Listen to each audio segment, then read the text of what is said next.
Guys, Harlow's making the cutest noises.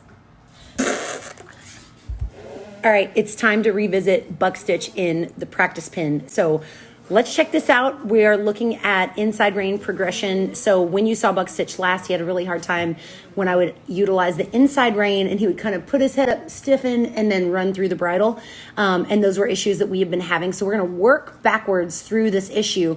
And remember, there's no recipe book for exactly how to fix exactly every single horse. So I'm going to show you the techniques I use for him. And I'm just I would say I kind of work like an artist. So as I go, I'm changing it up, the technique as I go on the fly. I just go into it knowing inside rein, he hates inside rein, and I want you to watch me work through my process as I go. So I hope that this helps you a ton. Check out the footage. So you guys get ready. There's little babies in here, little tiny Lilo sounds. So on buck stitch, what I did is I've had, several days where I've been at Odessa. So I really got on him and was like, why is he feeling really funny? And then I'm talking, you can see my lips moving, where I'm like, this horse, I forgot that he hates the inside rein, and that's what he does right there.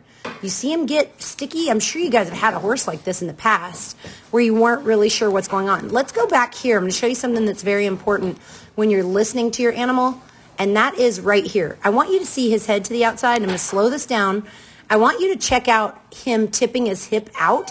I don't hate a horse to tip their hip out, but if he's doing it, kind of giving it to me a little bit too easy, it means that he might be afraid of something. So I'm going to show you something a little bit later. But as we come here, you see when I use the outside rein, use the inside rein, now he's just mad because he's fresh all the way around. So I'm going to ask him to just stay out away from the barrel, get a little bit more comfortable, and then just come back closer to the barrel, because that would help me so much if he just came back a little bit, like just tried to get a little close. See on the front side where he's slinging his butt around, and I can't get him to bring both his shoulders, his hips, and his head toward the barrel. He just keeps himself out away from it. I get to a spot where I felt like, okay, well, we're kind of comfortable there. He's kind of like a little bit receptive to like going a little slower. So I'm going to come back here and just ask him to lope around this barrel. And you see how beautiful this was, but you see him take the bridle away from me just a little bit. I got him to be right here next to the barrel, and I thought, man, that's a really big deal. So we're going to go on to the next one. And I decided, you know what? I know he doesn't like the inside rein, but I'm going to need to use this inside rein at some point. So let's go ahead and if he's mad either way, let's go ahead and use that inside rein and drag it across his neck and see if we can get him to bring that butt a little bit closer to the barrel instead of being so worried about keeping his hip away from the barrel. So I felt like he understood that a lot. I don't like to move my horses out before the third barrel, so I don't want you guys to misinterpret that I'm moving him away from this barrel. I'm not doing this swoopy move. Although some horses, when you're standing them up trying to make sure they're on the right lead, they're going to do this natural move around the third, but I'm not asking for that. So that's just something that he's doing. It's something that's really old school. I prefer that we all go straight up to those barrels. As you can see, his head is really tucked in toward the barrel. That would be great if his butt would trail and then he would go on to the next barrel. But what he's doing is getting strung out behind and just kind of getting it together. So asking him to tip his nose in, now what I'm doing is asking him to stay away from the barrel on my terms, and then going to my saddle horn and asking him to get closer. So he's just not able to do that at a lope. Even though this horse has won 2D money, he's just, we got to press the pause button and try a little harder sometimes. So for him, you're going to see this swoop out move. That's not what I'm looking for. We're looking for a straight line down here. But for him, we're kind of trying to figure out how to get those hips a little bit closer. So we'll speed it up and look again. I'm going to slow this down. See how his hips tip away? That wouldn't be a problem on a lot of horses. But for this particular horse, he's not able to do this and then straighten up and go forward. So see me grab two hands and ask him to straighten up. See how he's already sideways with that hip out? I'm going to just square him up a little bit, then drop to my saddle horn. So do you see the pattern? I'm two-handed and being like, okay, I'm going to babysit you around it. Then I drop to one hand, and here I'm just trying to unlock those shoulders to move forward toward the third. So here I'm just try to go toward the third. I don't love over-finishing like that on a horse like this. However, he understood that for some reason. So we're just going to keep going on whatever can make him both allow me to handle him around the barrel and actually come off the barrel. So for him, I'm going to always turn the third and head toward this wall. Again, something that I'm not going to do on a lot of horses, but for this horse in particular, I think he really, really likes it. So ignore all the head shaking. This is just him trying to figure things out, and look how beautiful that turn was. So 2 hands, I'm going to ask him stay away from the barrel. Now I'm going to drop to my saddle horn. Please take responsibility for that.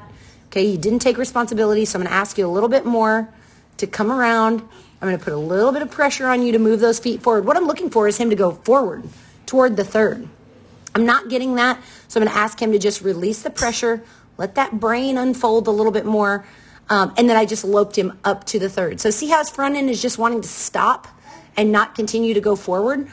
So that's what I'm working on. You guys need to make sure to never pick on head shaking and this mouth is open and sometimes he's on the wrong lead, because that's not what we're looking to fix. 2 hands away from the barrel. Then I'm going to ask him to work on this on his own. He leaves it kind of straight. I'm going to ask one more time. It's got my saddle horn now. I'm going to ask him to just be responsible. That felt great. Now we're going on to the next one. I'm going to ask him to stay out. I'm going to babysit him around. Now I'm going to drop to my saddle horn and say, hey, love for you to go on to the next one. Straighten those shoulders up and give me that move. And he breaks down to a trot. He simply can't handle it. I go ahead and babysit him a little bit. And again, he's going to come up here. And he unlocked his shoulders a little bit where he moved forward. So we're going to just take that, give him a second to just really put this all together. Let that brain take an exhale for a second. I'll go ahead and fast forward this for you guys. All right. Oh, he turned it the first time through, so let's go ahead and watch this. So this is going to be my session where I go, okay, I'm going to let you turn. See how beautiful that was? And I'm saying, please just turn. But see where we're at? When I ask him for the pull, this is where he's at. And I know that this didn't look as ugly when it went faster, but this is how ugly it is. When you pull here, he's going, I'm going to get away from this bridle and go this direction. So I'm asking and then going to give it right back as soon as he is able to kind of process that I'm going to pull and then you're going to go straight. Now, I don't know if you can see, but my elbow is not bent. So I'm not pulling on this horse. You see how I have my pinky up? Like I'm not gripped on him and like really using excessive pressure. Just asking him with one hand to just keep moving the shoulders forward. And at the third, I felt like I really, really got it. So let's watch him go through again. I'm giving him all of his rein now. Oh, beautiful. And what I learned later on in sessions is it's actually this part that's messing him up. And you see all the stress right here in his face. He's leaving here with this like horrible look in his face. So we want to undo all of that pressure, not have him where he feels stressed out about this turn. I want to get him over here where he feels accountable for this and he can do it on his own. So super easy. I'm just sitting here until he feels like, okay, he's really got it together and he's going to go forward to the next barrel. And when I feel it, I'm going to push him forward. By the way, I'm wearing a coral shirt. That's not my booty hanging out. It's just my undershirt. So I asked him, again, I got that head up. So this time I didn't leave it right away. Just put my hand down and said, okay, that was great. You kept your front feet moving. Beautiful, beautiful, beautiful. So you're going to see this really smart aleck face I'm going to make right here because I kept telling everybody I'm convinced he's scared of barrels. So we put treats on the barrel and see, I was right. He's actually scared of the barrel. So it's less about him being super concerned about his hind end and more about him actually being scared. And you might say, oh, it's because it's got the blue thing or it's because it's got the cover. That's not at all true. He's done this on every kind of barrel in the pasture.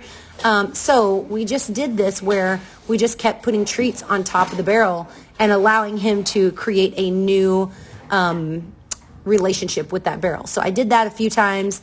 Alex, of course, is the number one freak giver. So I decided, okay, if we're going to do this, I'm going to take his bridle off and we are going to get in there and let him just really be one with this barrel. So let him just put him all over this barrel and let him grab him until he felt a lot more comfortable. And while I don't agree that we're going to use treats for a training tool, while I'm doing this, it is really beneficial for this horse in particular. And I just told Alex, make him move to the back because anything a horse will put its head over, it will cross. I don't know if you guys ever knew that, but if your horse is going to cross water, if it puts its head over it, it'll cross it. You just have to be really, really patient. So him putting his head over it is a big trust exercise between he and I. All right, guys, I hope you enjoyed this lesson. Keep kicking butt. and I can't wait to see you next time.